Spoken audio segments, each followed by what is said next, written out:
தடுத்தும் தொடர்ந்த தகாத உறவு. தாயை கொன்று எரித்த தனையன். சேலம் கொடூரம்.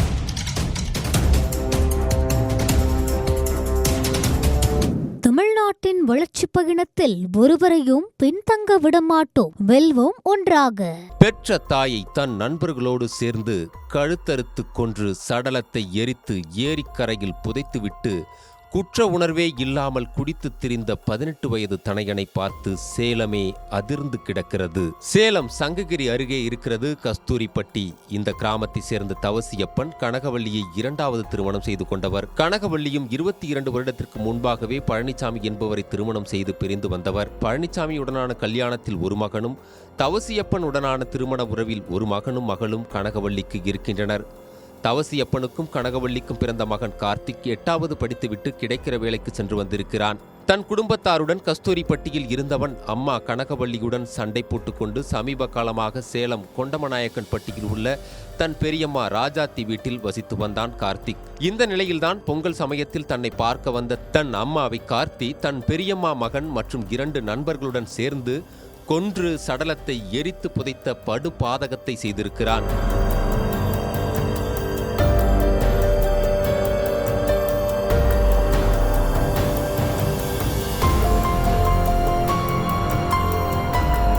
இது குறித்து விசாரணை செய்த போலீசாரிடம் பேசினோம். தன் தங்கை கனகவள்ளியை காணவில்லைன்னு ராஜாத்தி புகார் கொடுத்த உடனே விசாரணையை தொடங்கினோம்.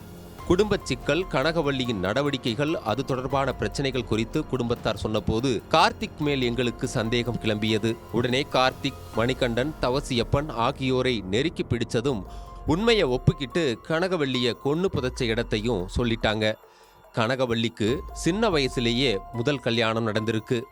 முதல் புருஷனோடு கருத்து வேறுபாடாகி தன் பையனை தூக்கிட்டு அம்மா வீட்டுக்கு வந்திருக்காங்க. பிறகு கஸ்தூரிப்பட்டி தவசியப்பனை 2வது திருமணம் செஞ்சிருக்காங்க. 2 பேரும் சேர்ந்துதான் தறி நெய்யிற கூலி வேலை பார்த்திருக்காங்க. சில சமயங்கள்ல திருச்செங்கோடு, வெப்படைன்னு தறி வேலைக்காக தனியாவும் கனகவள்ளி போயிருக்காங்க.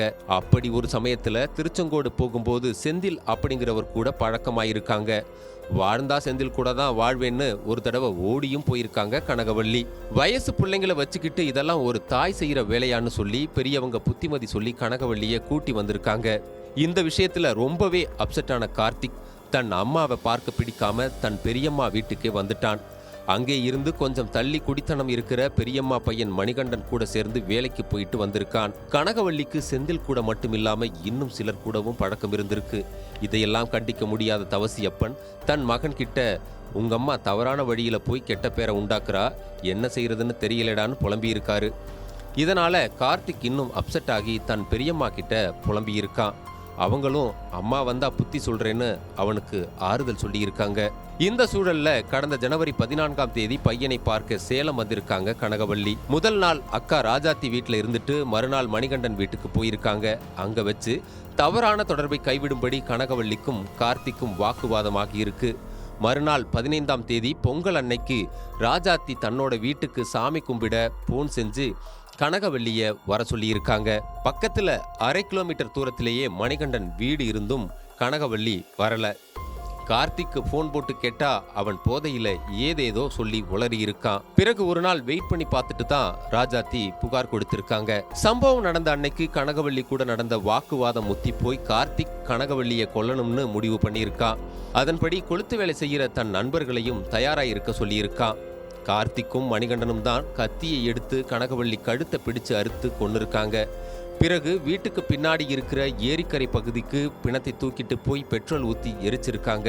பிறகு நண்பர்கள் துணையோட குழி தோண்டி புதைச்சிருக்காங்க. அம்மாவை கொன்னு போட்டதை கொண்டாட எல்லோருக்கும் சரக்கு வாங்கி கொடுத்திருக்கான் கார்த்திக். குற்ற உணர்ச்சி கொஞ்சம் கூட இல்லாம ஜாலியா தண்ணி அடிச்சு திரிஞ்சிருக்கான்.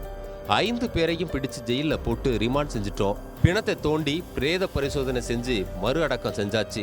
கனகவள்ளிக்கு சிலரோட தொடர்பு இருந்தாலும் குறிப்பிட்ட ஒரு நபரோட வீட்டை விட்டு ஓடி போனதுதான் அந்த குடும்பத்து மனசை ரொம்பவே பாதிச்சிருக்கு. அதுலதான் தன் அம்மாவையே கொல்ற அளவுக்கு கார்த்திக் கொடூரனா மாறிட்டான் என்று மொத்தத்தையும் சொல்லி முடித்தார்கள். கண்ணங்குறிச்சி இன்ஸ்பெக்டர் சுபாஷிடம் பேசினோம். அம்மா தகப்பனை விட்டு இன்னொருத்தரோட போனது அந்த பையனுக்கு பிடிக்கல. அதனால அப்பா, பெரியம்மா பையன் எல்லாரும் கூட்டு போட்டு இப்படி செஞ்சிட்டாங்க. எல்லோரையும் கைது செஞ்சு உள்ள தள்ளிட்டோம். பையனோட எதிர்காலமே போச்சு என்றார் கவலையுடன். தமிழ்நாட்டின் வளர்ச்சிப் பயணத்தில் ஒருவரையும் பின்தங்க விடமாட்டோம். வெல்வோம் ஒன்றாக.